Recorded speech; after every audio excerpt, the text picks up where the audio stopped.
Hello everyone, welcome to static Mitra. दोस्तों, Delhi police की जो एग्ज़ाम डेट आप आ चुकी है। दिल्ली पुलिस की एग्ज़ाम डेट जो है घोषित हो चुकी है। आपके 16 तारीख से आपके एग्ज़ाम स्टार्ट है, 15-16 से ही। सबसे पहले ड्राइवर का एग्ज़ाम है, ठीक है? और इसके बाद आपके कांस्टेबल के हैं, उसके बाद एचसीएम के और लास्ट में है एडब्ल्यूटीओ के। तो देखो, ये वीडियो में पर्पज़ क्या है इस वीडियो का? देखो, चूँकि टाइम बहुत ही ज़्यादा कम है और ऑलमोस्ट आपके पास नवंबर तो ऑलमोस्ट खत्म ही हो गया है। अब आपके पास ओनली 4 बचे हैं। अगर आप यूँ समझो कि 2 2 इस महीने का आप भूल जाओ।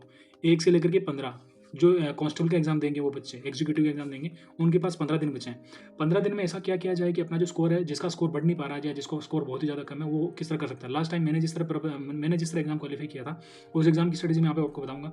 देखो, चूँकि टाइम बहुत ज़्यादा कम है आपके पास में, अब ऐसे में आपको क्या करना चाहिए, आपको पढ़ना तो है ही, बट उसके साथ में एक चीज़ करनी चाहिए। आपको जो आपके टेस्ट आप दे रहे हो, चाहे आप टेक्स्ट बुक पे दे रहे हो, है ना? चाहे आरडब्ल्यूए पे दे रहे हो या फिर टेस्ट विल पे दे रहे हो, है ना?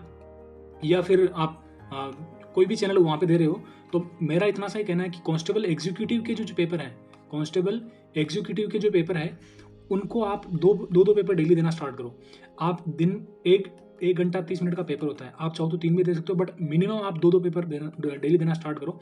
2 पेपर देने के बाद में आप क्या करोगे, आप 2 पेपर देने के बाद में आप अपना टेस्ट देके आप फिनिश जब करोगे, तो आपकी रैंकिंग वगैरह आपके कितने करेक्ट है वो सब पता लग जाएँगे। बट इससे भी ज़्यादा महत्वपूर्ण चीज़ जो आपको करनी है, वो क्या करनी है, आपको करना है उस टेस्ट का जो भी आपके क्वेश्चन रॉन्ग हुए हैं, तो रॉन्ग हुए हैं उन क्वेश्चंस को आप लिखो। उन क्वेश्चंस का आप एक अलग चाहे आप स्क्रीनशॉट लेके एक फ़ोल्डर बना लो, या फिर आप उन क्वेश्चंस को लिखो कि ये क्वेश्चन मेरा बार-बार गलत हो रहा है, तो उस क्वेश्चन को लिख के आप उसको बार-बार रिवाइज़ करोगे और आप डेली 2 टेस्ट दोगे तो 15 दिन में आपके ऑलमोस्ट 30 टेस्ट हो जाएँगे। कभी किसी दिन 3 भी दे सकते हो आप।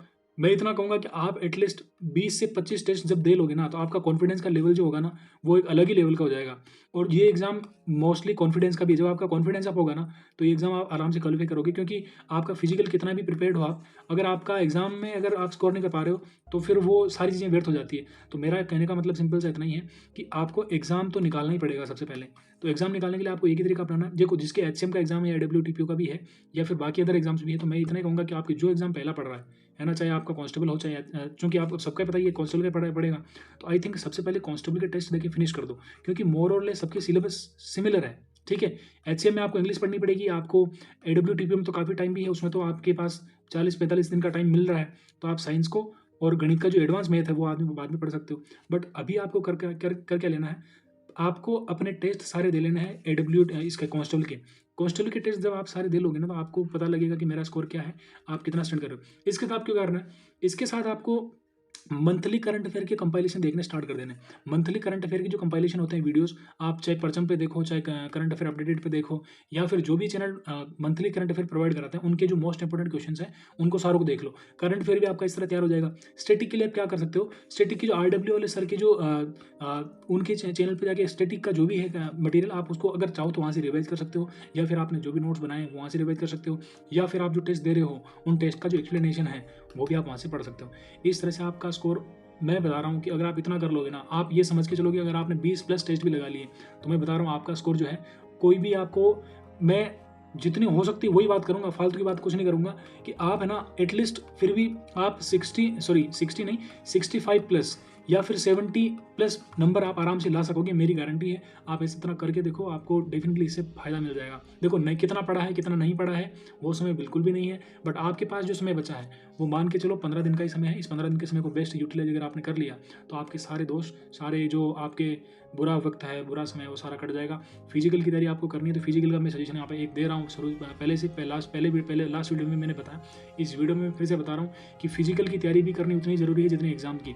अभी एटलीस्ट आप ग्राउंड में ज़रूर जाया करो।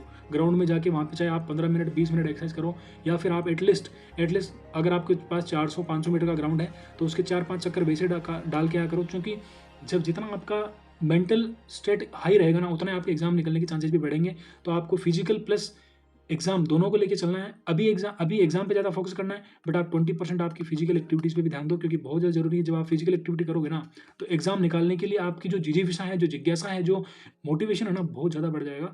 इसके कारण आपको दोनों को बैलेंस करके चलना है। अभी आप एटलीस्ट एक बार शाम को जाया करो या सुबह, एक टाइम आपको जरूर जाना चाहिए फिजिकल की जो नॉर्मल जो एक्सरसाइज करने के लिए, ताकि आपका एग्जाम का जो ओरा रहेगा ना, एग्जाम क्लियर करने का वो भी बढ़ेगा उससे।